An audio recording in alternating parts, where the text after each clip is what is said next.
오늘 말씀은 제목은 항상 성령 안에서 기도하라. 에베소 6장 18절에 있는 말씀을 근거로 은혜를 나눌 텐데, 여러분 제가 그동안에 지금 이제 4주차 우리 정체성 회복하고 유지하는 것 관련해서 교회 정체성, 우리 믿음 정체성, 또 예배 정체성 이런 것들에 대해 얘기를 해왔습니다. 교회 정체성에 진짜 중요한 두 가지 요소가 있죠. 뭐죠? 우리 교회가 세워지는 그때 주님께서 주님의 교회를 세웠습니다. 그때 베드로가 뭐라고 고백해요? 주는 그리스도시요 살아계신 하나님의 아들입니다. 이렇게 고백할 때 그것을 들으시고 주님께서 이제 그 베드로라고 말씀을 해주시면서 축복해 주시면서 내가 내 교회를 세우겠다. 그래서 우리 교회는 모든 교회는 주님이 세우신 주님의 교회인 줄로 믿습니다. 그 진리 안에 세워진 교회라는 뜻이기도 하고, 신앙 고백이 분명한 사람들에 의해서 세워질 뿐만 아니라 그 신앙 고백을 고수해야 됩니다. 오직 유일하신 구원자는 예수 그리스도 외에는 없고, 그리고 그 진리를 증거하기 위해 모여있는 교회, 그것을 사수하는 거죠. 그런 것과 더불어서 교회가 세워질 때 뭘 하나 더 얘기했습니다. 우리 정체성과 관련해서 교회가 세워질 때 성령이 임하고 교회가 태동할 때에 은사가 임하고, 그리고 또 우리 아는 것처럼 베드로가 일어나서 설교를 하죠. 설교할 때 뭐였어요? 성령에 충만해서 그가 역사를 쭉 얘기하는 설교할 때 사람들이 그걸 들으면서 찔림을 받습니다. 형제 어찌할꼬. 그 찔림이 어떻게 받은 거냐면 바로 전날까지는 찔림 받지 않았다가 왜 그날 찔림을 받아요? 성령께서 그들의 마음을 만지셨기 때문에 그들 마음에 회개할 마음이 생긴 거죠. 그렇게 해서 그날 세례 받은 사람이 3,000명이어서 교회가 세워졌습니다. 그 이후에 교회가 든든히 세워지는 것, 그러니까 교회가 태동하고 세워지고 하는 모든 일에 성령이 역사하는 거죠. 교회도 그렇고 개인의 삶도 그렇습니다. 성령이 역사해 주심으로 예수님의 말씀을 들었을 때에 그 얘기를 들었을 때 그것을 깨닫고 믿게 해주시는 이가 성령 하나님인 줄 믿습니다. 성령의 역사가 없이는 교회도 세워지지 않고 우리 개인도 구원받지 못하고 온전히 성장하지 못합니다. 그래서 두 가지, 바로 진리 되신 예수 그리스도와 또 우리를 도우시는 임재해 계시는 성령 하나님, 이 두 가지 그 가치를 우리가 항상 쫓고 삼아야 된다고 말씀을 드립니다. 그래 정체성을 유지하고 또 앞으로도 유지해 나갈 수 있다, 이 말씀을 드렸습니다. 그러면서 교회 정체성과 관련해서 우리가 예배 정체성도 회복해야 된다. 그래서 11년 전에 우리 예배 회복과 관련해서, 그리고 다시 10년이 지나면서 또 예배의 모습이 많이 또 이렇게 변질되는 것 같아서 제가 예배의 회복과 관련된 얘기를 했습니다. 여러분, 예배라고 하는 것도 역시 마찬가지입니다. 예배는 하나님이 받으실 만한 예배, 영적인 예배가 있고 신령한 예배가 있고 하나님이 받을 수 없는 육의 예배, 육에 속한 예배가 있다고 말씀을 드립니다. 똑같이 예배 드리지만 다른 사람들도 주의 이름으로 예배를 드리기도 하죠. 그럼에도 불구하고 주님이 받으실 만한 게 있고 받지 못할 수도 있습니다. 주님이 찾으시는 예배자, 받으시는 예배자 뭐예요? 신령과 진정, 영과 진리로 드리는 예배라고 분명히 말합니다. 그 진리는 진리 대신 예수 그리스도 안에서 구원받은 사람들이 그 은혜 안에서, 그리고 또 영과 진리, 영은 성령 안에서 우리 영이, 우리 혼이 성령의 은혜를 받아 그렇게 드리려고 해야 우리 마음과 뜻과 우리 몸과 생각과 모든 것을 집중해서, 그럴 때 겸손히 성령을 의지해서 드릴 때 받으시는 예배가 된다 말씀을 드립니다. 여러분, 우리가 모든 게 그렇지만 찬송, 지난주에 찬송에 대한 얘기를 했어요. 특히 우리 예배 중에 드리는 찬송에 대한 얘기를 했습니다. 찬송은 뭔가 준비시키는 그런 것이 아니라 본질적으로 예배가 찬송과 경배라고 말씀을 드립니다. 그런데 그 모든 사람들이 함께 찬양하십시오. 신령한 노래, 영가를 드리십시오. 영가를 함께 부르십시오. 우리 공동번역이 그렇게 번역했잖아요. 신령한 노래로 화답하며, 이 말을. 우리가 예배를 생각했을 때 함께 드리는 이 찬양, 함께 드리는 찬양을 하나님이 얼마나 기쁘게 받으시고, 또 예수님의 이름으로 우리 하나님 앞에 기도드릴 때 성령께서 도와서 우리 뭐하게 해요? 하나님을 경배케 하는데, 왜 하나님이 경배케 하고, 성령은 경배케 하고 하나님은 그것을 원하실까? 하나님이 원하는 게 아니라고 제가 말씀을 드렸습니다. 우리의 마음을 받으시고 축복해 주시려고 생명과 복을 주시려고 예배를 통해 그래서 우리는 하나님 받으실 만한 찬양이 될 수 있도록 찬양에 힘을 써야 합니다. 최선을 다해야 합니다. 딴 생각하지 말고 그래서 내가 서서하게 하는 거고 가능하면 우리가 잘하는 찬송을 하게 하고 뭐하고 눈을 감고도 부를 수 있을 만큼 감정이라는 게 그런 거거든요. 우리 마음을 드리려고 할 때 똑같은 예배 안에 들어 같이 찬양을 해도 어떤 사람의 찬양을 하나님이 받으실 것이고 어떤 사람의 찬양은 받을 수 없습니다. 육에 속한 정신을 빼앗기고 이건 잘 드리고 못 드리기가 외적인 것이 아니라 내적인 문제입니다. 그래서 집중해서 여러분들이 찬양할 때 하나님이 받으실 만할 수 있도록 다른 사람의 찬양이 방해되지 않도록 함께 최선을 다해야 된다고 말씀을 드립니다. 그래서 받으실 수 있도록 우리의 찬양, 먼저 찬양으로 하나님께 영광을 돌리면 그러는 가운데 여러분 뭐예요? 찬양 우리가 이렇게 인도하다가 기도, 통성기도를 합니다. 자, 오늘 기도에 대한 얘기를 하려고 그래요. 여러분 우리 교회에서 주일 날 예배 드릴 때 기도 몇 번 해요? 순서 안에 몇 번 들어있어요? 5번 들어있습니다. 5번이나 됐냐고요? 자, 보세요. 우리가 교회에 오면은 뭐예요? 준비기도하는 시간이라고 딱 떠지고 준비기도할 때 하나님 앞에 딱 나와서 예배자로 거룩하신 하나님 앞에 나와서 딱 앉으면 마음 정돈하고 이렇게 앉으면 무슨 마음이 들어요? 예배자로 왔기 때문에 감사한 마음이 먼저 들지만 거룩하신 하나님 앞에 예배 드리려고 하면 회개하는 마음이 들죠. 그러지 않으면 이상한 겁니다. 어떤 사람도 주님 앞에 와서 거룩하신 하나님 앞에 예배 드리려고 하면 내가 내 예배를 받아주실 그 분을 생각할 때 내 삶을 돌아보면서 회개할 수밖에 없어요. 받으실 만해야 되기 때문에. 우리가 회개할 때 예수 그리스도의 이름으로 보혈에 의지해서 회개하면 주님이 우리의 그 기도를 들으시고 깨끗하게 하셔서 우리가 드디어 예배자로 설 수 있게 되는 줄로 믿습니다. 첫 번째 예배입니다. 첫 번째 기도죠. 그다음 두 번째 우리가 통성기도 하잖아요. 말씀 듣기 전에 찬양하다가 우리가 통성기도를 넣습니다. 왜 통성기도를 해요? 그때는 아무거나 기도할 수 있습니다. 찬양하다가 여러 가지 마음이 들 수 있어요. 회개하는 마음이 들 수 있고 심지어는 뭐 찬양하다가 누군가가 생각나서 그 사람이 불쌍해가지고 기도해주고 싶은 마음이 들 수 있습니다. 성령께서 찬양하는 가운데 주시는 마음들이에요. 그 마음을 쏟아놓고 기도하는 게 어떤 경우는 내 문제가 많아가지고 그 문제에 기도하고 싶어서 그러면 그 기도하는 겁니다. 자유롭게 하는 거예요. 그래서 내가 찬양단에게 찬양한 다음에 그 가사를 가지고 무엇을 위해 기도합시다 하지 말라고 했어요. 각자 자기가 그 찬양하는 가운데 가진 마음 가지고 기도할 수 있기를 바라서 그런 거거든요. 그때 성령께서 내 마음, 그래서 우리가 말씀드리지만 항상 기도할 때 성령 안에서 하려고 할 때 주시는 그 마음, 생각 이런 것들을 가지고 그대로 기도하는 겁니다. 여러분 천주교는 절기별로 또 어떤 때별로 그리고 주일 그리고 또 어떤 상황별로 기도가 다 정해져 있어요. 물론 아무나 기도할 수 없고 기도하는 사람은 정해져 있지만 자기 기도를 안 해. 그러나 개신교는 성령을 의지해서 성령이 내주한 사람은 누구든지 자기 마음을 들여 기도할 수 있습니다. 이 하나님이 우리 개신교 아니 원래 구원받은 사람들이 주신 특권이잖아요. 하나님이 자녀에게 주신 특권인데 기도할 수 있고 그렇게 은혜를 주셨는데 기도해야죠. 그런데 뭐 하려고? 우리 성령께서 의지해서 기도할 때 그때 무엇이든지 기도할 수 있습니다. 인생의 문제, 지금 당장 가정의 문제라든지 뭐 자녀의 문제든지 또 누군가를 위해서 중보하든 뭐 아픈 문제 뭐든지 기도할 수 있어요. 그거 하라고 통성기도하는 겁니다. 다른 사람 신경 쓸 거 없이 그때 그런데 반드시 이 두 가지는 해주시기 바랍니다. 뭐냐면 지금 찬양 끝난 다음에 대표 기도하고 그 다음에 뭐 할게요? 설교 드릴 겁니다. 두 가지를 여러분들이 꼭 기도해야 합니다. 하나는 뭐냐면 주님의 임재를 사모하는 기도를 드리시기 바랍니다. 주님이 오늘 우리 이곳에 오셔서 우리 예배를 받아주셔 나의 예배를 받아주옵소서 이 기도를 할 수 있어야 돼요.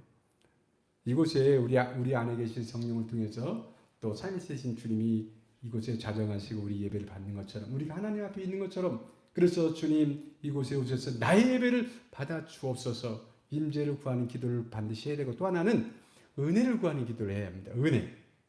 오늘 은혜 받으려고 온 거죠. 물론 하나님 앞에 예배 드리려고 온 건데 예배를 통해서 주님 은혜를 주옵소서. 내가 은혜 없이는 살 수 없는 존재 이오니 오늘 내가 살아갈 힘을 주시고 살아갈 능력을 주시고 내 문제를 해결해 주셔야 내가 살 수 있으니 문제를 해결해 주시고 은혜를 반드시 해결해 주옵소서. 특별히 주님의 말씀이 목사님을 통해서 대언자 되는 대언자. 대신 그 말씀을 통해서 나에게 주어지는 말씀이 반드시 있게 하여 주옵소서. 내가 듣기를 원합니다. 말씀하여 성령이 말씀하시는 것 듣기를 원합니다. 레마의 말씀을 나에게 허락해 주옵소서. 그런 은혜를 삼아하는 기도를 하셔야 된다는 얘기를 드립니다. 그리고 나서 우리 그 다음에 말씀을 드리면 성령께서 역사해서 반드시 필요한 말씀 주십니다. 왜? 내가 기도했고 성령께서는 또 그렇게 은혜 베풀어 주시기 위해서 지금 예배 가운데 함께하고 계시기 때문에 그런 겁니다. 저도 예배 전에 어제부터 오늘 예배를 위해서 기도하죠. 새벽에도 기도하고 또 오늘 내 사람들 위해서 기도하고 다 이루어지지 않긴 하지만 그래도 주님 오늘 하루 주일날만 오시는 분들 오늘 은혜 받아야 또 한 주 살아갈 텐데 은혜를 주시옵소서. 기도할 수밖에 없는 겁니다.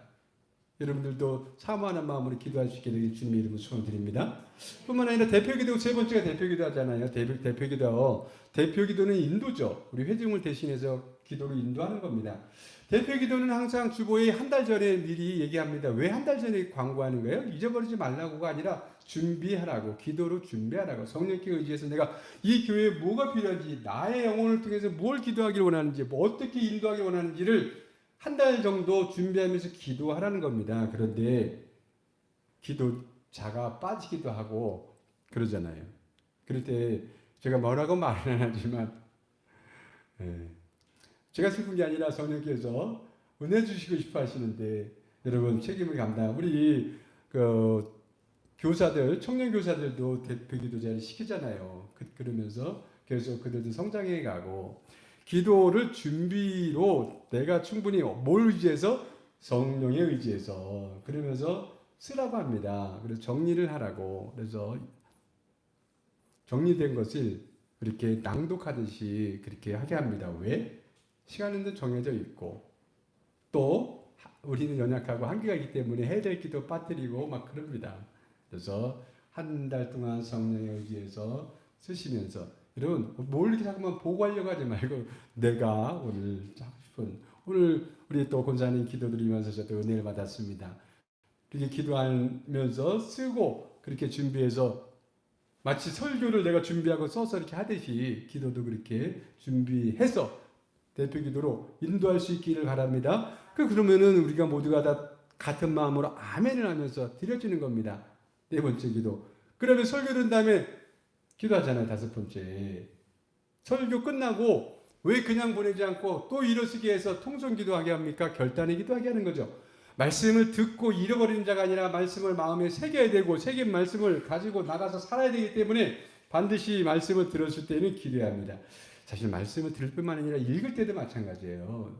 읽고 나서 기도할 마음이 생겨야 믿음이 있는 거고 은혜 받고 싶은 그런 욕구가 있는 사람입니다. 어떤 말씀을 묻으려도 그 말씀에 의지해서 기도를 해야 된다고. 말씀과 기도는 짝을 이루고 그래야 참된 기도를 합니다. 역시 마찬가지로 성령에 의지해서 기도할 때 오늘 말씀을 마음에 새기고 그 말씀대로 결단한 대로 살아갈 수 있도록 성령께서 함께 주옵소서 결단하는 거죠. 그러고 나면은 다섯 번째, 여섯 번째인가? 뭐 무슨 기도 돼요? 제가 축도가 기도잖아요. 삼위일체 하나님의 이름으로 함께 하시기를 축원하면서 기도하잖아요. 그러면 여러분 우리가 내가 그렇게 기도했기 때문에 삼위일체 하나님이 우리와 함께하는 거 아니죠?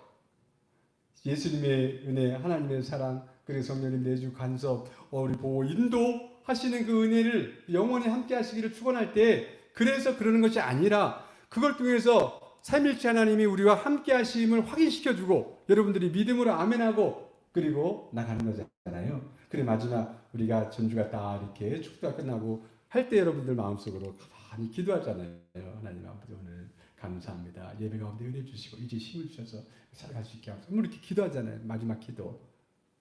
여섯 번. 제가 여러분 기도를 강조하고 찬양을 강조하는 것이 하나님 앞에 드려지는 예배로서 생각하면 찬양과 기도가 하나님 앞에 드려지는 거예요. 예배로. 그리고 말씀은 하나님으로부터 저를 통해서 받는 거죠. 내려주시는 거는 예배가 아니라 우리가 예배를 통해서 받는 거죠. 예배의 본질은 찬양과 경배, 기도. 그러니까 그것을 소홀히 여기지 말고 아주 귀하고 중요하고 반드시 필요한 것으로 여기면서 기도할 수 있게 되길 주님의 이름으로 축원을 드립니다. 서론 끝났어요. 이제 본론은 조금 더 길게 해야 되는데 10분밖에 남지가 않아서 10분 동안 하도록 하겠습니다. 자, 오늘 말씀은 예배서 6장 18절의 말씀을 읽겠습니다. 시작. 모든 기도와 간구를 하되 항상 성령 안에서 기도하고 이를 위하여 깨어 구하기를 항상 힘쓰며 여러 성도를 위하여 구하라. 여기에 모든 기도와 간구 하라고 하지 않습니까? 모든 기도와 간구를 해야 돼요. 전신갑주를 입기 위해서 그래야 됩니다.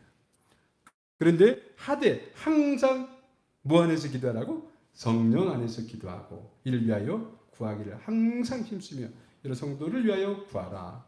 유다서에도 비슷한 말씀이 있는데 사랑하는 자들아 너희는 너희의 지극히 거룩한 믿음 위에 자신을 세우며 성령으로 기도하며 성령으로 기도하라. 성령 안에서 기도해라. 이게 무슨 의미예요? 성령의 은혜를 입어 성령의 어떤 그 도우심을 받아 성령 안에서 이런 뜻이잖아요. 우리 기도가 그렇게 될 수 있어야 합니다. 성령님께서 도와주지 않으면 우리가 어떻게 살겠어요? 그 얘기는 우리가 겸손해야 된다는 얘기입니다. 내 힘으로 살 수 없는 존재입니다. 특히 영적인 일과 관련해서는 그래서 예배에도 영적인 일이라고 말씀을 드렸잖아요. 영적인 일을 내가 할 수 없다고요. 영적인 일은 방해하는 이가 존재합니다. 영적 존재, 사탄이 존재하고. 그 예배가 드려지려면 그 내가 예배 드리려 나올 때 혹은 기도하려고 할 때 사탄이 방해해서 기도하기 힘들잖아요.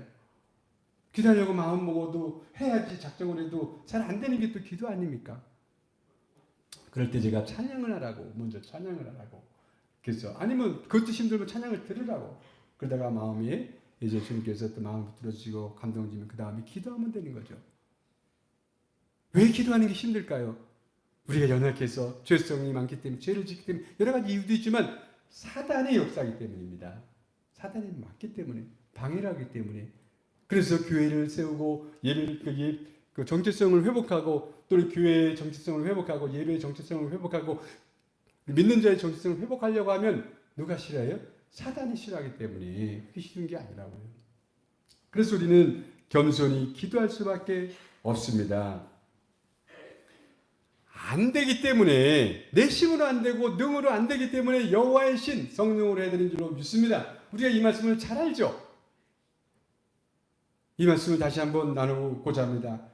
스가랴 4장 6절 읽겠습니다. 시작. 그가 내게 대답하여 이르되 여호와께서 스룹바벨에게 하신 말씀이 이러하니라.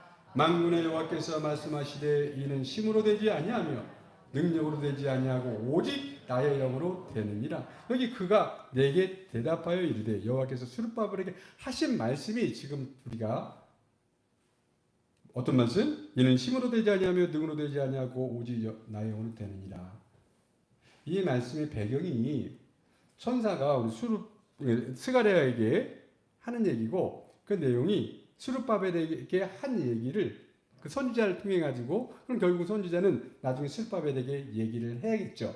자, 어떤 상황이었냐면은 그들이 70년 끌려가서 바벨론에서 종살이 하다가 세 차례 걸쳐서 돌아오잖아요. 하나님의 은혜. 첫 번째 돌아올 때 스룹바벨과 여호수아 중심으로 해서 그들이 리더가 돼가지고 많은 사람들이 돌아와서 제일 먼저 한 거는 이제 절기를 회복하기 위해서 제단을 쌓고 모여서 절기를 드리겠습니다. 그 다음에 그가 성전을 짓기 시작했죠. 왜냐하면 예배를 제대로 드리고 하나님께 영광 돌리려면 그 성전 짓는 것이 하나님이 다스리는 나라를 회복하는 것이고 예배를 회복하는 거예요. 그걸 하기 위해서 성전을 짓는데 방해하는 이들이 있었습니다. 그래서 방해하는 것 때문에 사마리아 사람들이 방해하고 여러 가지 방해해서 건축이 중단됐어요. 중단되기를 16년 동안 진행이 되지 않고 중단되어 있습니다. 그러니 처음에 하나님의 은혜로 와서 건축할 때만 해도 시작했을 때만 해도 그들이 힘들지만 희망을 가지고 했는데 방해 공작 때문에 이제 힘들어져서 건축하기 어려워졌습니다. 낙심할 수밖에 없죠. 스룹바벨도 낙심하고 여호수아도 낙심하고, 여호수아는 제사장이고 스룹바벨은 총독으로 왔습니다. 정치 지도자고, 그리고 여호수아는 그 종교 지도자죠. 그들이 중심으로 해가지고 이제 말씀 사역도 하고 여러 가지 진행되다가 이게 어려워진 거예요. 그래서 선지자들도 어렵고 하나님 앞에 기도하는데 천사를 통해서 여러 가지 환상들을 보여줬어요. 그 중에 하나가 이 환상을 보여줬습니다. 어떤 환상이냐면은 상상해서 그린 거지만, 이 메노라라고 하는 7개의 촛대가 있는 한 촛대가 불이 타고 이렇게 타고 있었습니다. 근데 희한하게 꺼지지 않아요. 꺼지지 않는 이유가 뭐냐면 옆에 감람나무 2개가 대롱으로 연결이 돼서 계속 감람류, 올리브유가 이렇게 공급되고 있었습니다. 그런 환상을 봤어요. 그래서 이 환상이 무엇인지 몰라서 환상 가운데 천사에게 물을 때 그것에 대한 답으로서 오늘 주신 말씀입니다. 그러니까 지금 이 불이 꺼지지 않으려면 뭐가 필요해요? 기름이 필요하고, 기름이 누굴 통해서 가야 되는 거예요? 지금 지도자인 정치 지도자이고 또 종교 지도자, 그리고 그래서 스룹바벨과 여호수아에게 성령이 임하고 은혜를 그들이 계속 백성들에게 공급을 해줘야 이 사역이 이루어지고 완성할 수 있기 때문에, 그리고 그것이 꺼지지 않는 불처럼, 여러분 이것이 우리 시대에 다시 바꿔서 말하면 어떤 상황이냐면, 우리가 성전을 짓기 위해서 그렇게 하는 것이 지금 보여주는 거잖아요. 그래서 결국은 성령께서 은혜를 주셔서 4년 후에 완성이 됩니다. 그들이 힘을 얻죠. 여호수아가 그리고 스룹바벨이 그 얘기를 들었을 때 그들이 낙심하지 않으며 기도하지 않았겠어요? 우리가 우리 힘으로 안 되고 능으로 안 되지만 성령이 도와주시면 된다는 그런 마음, 하나님이 도와주시면 된다고 하는 그런 믿음을 가지고 다시 도전을 해서 결국 성령이 도와주시는 가운데 됐다고요. 방해가 있었지만 결국은 이루어졌다고요. 이것이 우리 시대를 그대로 적용해서 우리가 예배를 회복하고 교회를 회복하고 그런 마음을 가졌을 때, 하나님 나라를 회복하려고 할 때, 그런 뭔가를 생각했을 때 그것이 우리의 힘으로도 안 되고 능으로도 안 되지만 하나님의 신 성령이 도와주시면 되는 줄로 믿습니다. 가정의 믿음을 세우는 문제, 자신의 개인적인 믿음을 세우고 온전히 하는 그 모든 부분들도 힘으로는 안 된다고. 한계가 있다고. 특히 영적인 것은 안 되게 되어 있습니다. 사단이 방해하기 때문에. 뭘로? 성령의 은혜로 공급을, 여기서 뭐가 중요해요? 지속적으로 공급을 받아야 되기 때문에 지속적으로 뭐 해야 됩니까? 겸손한 마음으로 성령 안에서 기도해야 되는 거예요. 지속적으로. 이게 중요하다고요. 여러분, 그가 두 감람나무지만은 우리는 두 감람나무 둘 다 상징하는 자들입니다. 하나는 정치 지도자, 그러니까 왕 같은 존재, 통치자로 총독으로 갖고 한 사람은 제사장, 종교지도자. 우리는 어떤 사람들이에요? 왕 같은 제사장입니다. 예수 그리스도의 시대 이후에는 믿는 사람들은 모두가 다 왕 같은 제사장입니다. 왕 같은 제사장을 통해 하나님의 일을 하시죠. 교회를 세우고 또 여러 가지 전도를 해서 사람들을 세우는 그 일을 하시죠. 그럴 때 우리에게 왕 같은 제사장으로서 해야 될 가장 큰 일이 뭡니까? 믿음을 가지고 기도하는 일입니다. 그것도 지속적으로 해야 합니다. 16년 동안 하다가 실패해가지고 16년 동안 멈춰져 있었어도 다시 믿음을 가지고 하면 성령께 도와주셔서 결국은 이루어 20년 만에 완성을 한 줄로 믿습니다. 영적인 일들이 그런 거죠. 하루아침에 되어서 20년이 걸릴 수 있습니다. 어떤 프로젝트에 대해서는 우리가 그것이 되어질 때까지 참 오랜 시간이 걸릴 수 있어요. 그러나 중요한 것은 낙심하지 아니하고 실망하지 아니하고 기도해야 됩니다. 뭐 누구처럼? 우리 낙심하지 말아야 할 것을 주님께서 비유로 과부의 심정으로 나의 원한을 풀어주옵소서. 과부의 심정으로 이렇게 해드리는 줄로 믿습니다. 여러분, 지금 시간이 다 됐기 때문에 그만 얘기해야 되겠네요. 여러분, 우리 오늘 새벽에 사무엘상 말씀을 봤어요. 또 우연히 그 라마나요스에 관한 이야기 들었습니다. 라마나요스 우리가 잘 알잖아요. 라마나요스에 성령 충만한 은혜로 말미암아 군인들도 다윗을 잡으러 갔다가 성령 충만한 은혜를 입고 그리고 예언하면서 돌아가고, 또 두 번째, 세 번째 군인들도 마지막에는 혈기 등등 그가 다윗을 직접 잡아 죽이려고 오던 사울이 그곳에 와서 성령의 은혜를 입어 그도 예언했습니다. 하루 종일 예언하고 옷을 벗고 24시간 누워있다가 왔습니다. 그 역사가 어떻게 일어나요? 그곳에 누가 있었습니까? 사무엘이 있었습니다. 자, 사무엘 그러면은 그는 뭐 여러 가지 뭐 왕도 세우고 그러지만 그는 기도하는 사람 어려서부터 분별돼서 성전의 삶 거룩하게 구별된 삶을 살다가 직접 음성을 듣는 선지자가 되고 그리고 항상 기도하는 사람이었습니다. 그의 삶 속에는 기도에 대해서 생각할 때는 기도를 쉬는 것은 죄다 이런 생각을 하고 살았다고요. 기도를 쉬는 것은 죄다. 날마다 기도해야 된다고 생각하며 살았습니다. 그래서 그를 끝까지 성령께서 붙들어주시고 그가 모였을 때 그가 어려운 시대였죠. 그럼에도 불구하고 선지자들이 거기서 모여서 함께 뭐 했겠어요? 기도했겠지. 그러니 성령 충만하니까 다른 사람들이 은혜가 없는 사람, 심지어는 그때 사울은 악령이 역사하기 시작했어요. 본문에 보면. 그래서 다윗을 죽이고자. 그랬던 그가 와서도 은혜를 입었습니다. 저는 꿈꿉니다. 우리 교회가 그런 교회가 되면 얼마나 좋을까. 우리가 그녀 기도회로 함께 기도하는데 그 누군가가 와가지고 자기 부인을 데리러 왔다가 그도 은혜를 입어서 교우가 될 수 있으면 얼마나 좋을까. 이런 기대를 가지고 그래서 우리는 뭐 해야 돼? 성령을 의지해서 기도하되 항상 그리고 쉬지 않고 기도해야 된다고요. 우리가 쉬지 말고 바울도 얘기했잖아요. 권면하는 거 아닙니까? 쉬지 말고 기도하라고. 자기가 그렇게 살고 그에서 은혜 받았기 때문에 그런 줄로 믿습니다. 이런 결론으로 말씀을 드립니다. 여러분 우리가 중보 기도회도 하고 금요 기도회도 하고 그러는데 나오라고 해도 안 나오시는데 나와서 여러분 기도하지 않아도 문제가 안 생기는 게 문제예요. 무슨 말씀인지 알아요? 내가 기도 안 하는데도 아무 문제가 없는 게 문제라고. 사단이 그냥 내버려 두는 거라고. 주님 오시는 날을 우리가 생각하면 늘 기도해야 합니다. 자녀를 위해서도 기도해야 하고 우리 일들을 위해서도 기도해야 합니다. 여러분 중보 기도에도 많이 나오시고 기도에 항상 성령 안에서 언제나 기도하기를 겸손한 마음을 가지고 그렇게 결단하고 살아갈 수 있게 되길 주님의 이름으로 축원드립니다. 우리 잠깐 기립하셔서 기도할 때에 여러분 우리 성령으로 기도하면 우리가 회개만도 또 주님의 임재와 친밀함도 늘 경험하며 살아갑니다. 주신 은혜가 너무도 많죠. 지금 이 시간이 다 말씀드릴 수 없지만은 주님 우리가 다시 한번 마음의 결심을 하고 항상 기도하는 자로 살기로 원합니다. 이렇게 결심하고 오늘 주신 말씀을 마음에 새길 수 있기를 바랍니다.